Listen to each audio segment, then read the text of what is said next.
Welcome back into the Sports Source. This segment brought to you by Madisonville Marine. Today is the last day of the Downtown Knoxville Boat Show at the Downtown Convention Center.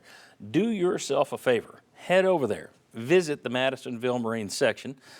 They will have tons of boats for you, all makes and models, and once-a-year discounts to save you big, big dollars. You're going to have a great time. It's a great opportunity. Tell Joe Special and the team there that we said hello. MadMarine.com if you can't make it. Madisonville Marine at Highway 411 North in Madisonville if you can't make it. But get over to the boat show today. All right. I want to welcome in the next member of our panel. In on his birthday, Bob Hodge. Hey. Bob, thanks for being here. And you know, you can find great gifts at Madisonville Marine if anybody in my family is listening. That's right. The only reason I throw out Bob's birthday first is because he told me he was going to mention it every single segment. So I'm beating you to the punch. All right. The Vols opened the season 18-3. They reached number 2. They drove up that net ranking that we were talking about by beating good teams early in the year. Then they finished 22-9, 11-7 in conference play, seeded 5th in the SEC tournament, and lost 6 of their last 10 games. Okay, so you had the ups, you had the downs. At the same time, they had key injuries all year long. Josiah Jordan-James, then Julian Phillips, now Zakai Ziegler. Throw that all into the mix, and the season's not over, so we're just grading regular season here. But Bob Hodge, welcome to the hot seat. What grade do you give Rick Barnes for all that? After watching the body of work that they did this year, after the Texas game, I thought this may be the best Tennessee team in the history of Tennessee basketball. Then when you fell down, I'm still giving him a B.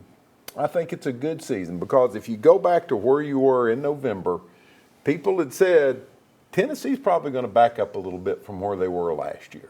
And then as the season goes on, I think, oh my gosh, back up, you're even better than you were. So I think it all evened out, and I'm going to give him a B. He's handled the injuries okay. I'm like everybody else in the previous segments. I don't think it's going to be handled well going forward. I don't think you can handle it. But to the point you're at right now, good, and that's a B. Okay, gives him a straight B. When I looked at the roster before the year and trying to determine what I liked or didn't like about it, I thought they were solid everywhere except, to me, they were missing another big man who could score inside and get some rebounds. Yeah. And so when I evaluated the roster, I didn't think they should be ranked preseason in the top 10. I wouldn't have put them there. So factoring all that in, I'm going to go B-. I thought they would, the way they finish is taken away a little bit. Yes, you do have to factor in the injuries, no question. That they've had to overcome that.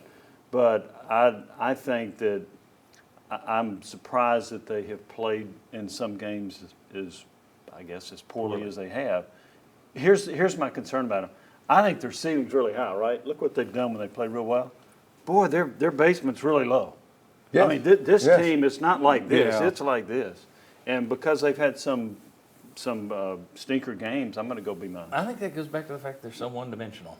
And look, you've got some offense, but they've become more one-dimensional as the season's gone on. Chuck, what grade? Boy, I tell you what, it's almost like I used to do, have a good semester and a bad semester, you know. You had a good semester? Yeah, well, you know, I started out pretty good. And some of those I paid somebody to go to class for me. So, you know, I came out on top there. But that's enough about statute of limitations. I had B-. And I think that's really being generous. If you look at it from the big picture nationally, they're saying, boy, you beat number 1 Kansas, you beat number 1 Alabama, you beat number 2 Texas, you're a number 3 seed.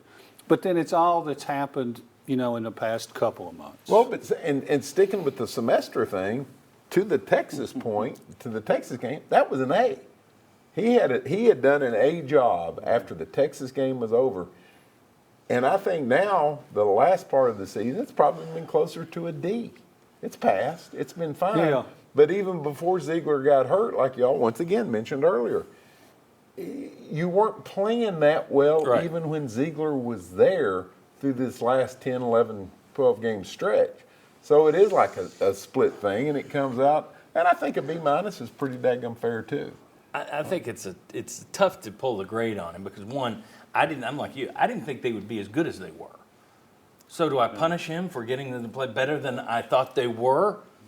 Yeah, I probably do. But also, but you had 2 losses. 2 of your losses were buzzer beaters. Yeah. Okay, that has to factor into it. I'll throw something else in. We did a segment earlier this year, and I kind of, my job is to facilitate conversation. So I kind of played devil's advocate. For those of you who've watched for 20 years that haven't picked up on that yet. So I threw out there, and I kind of, was acting a little amazed that people were taking into account style points.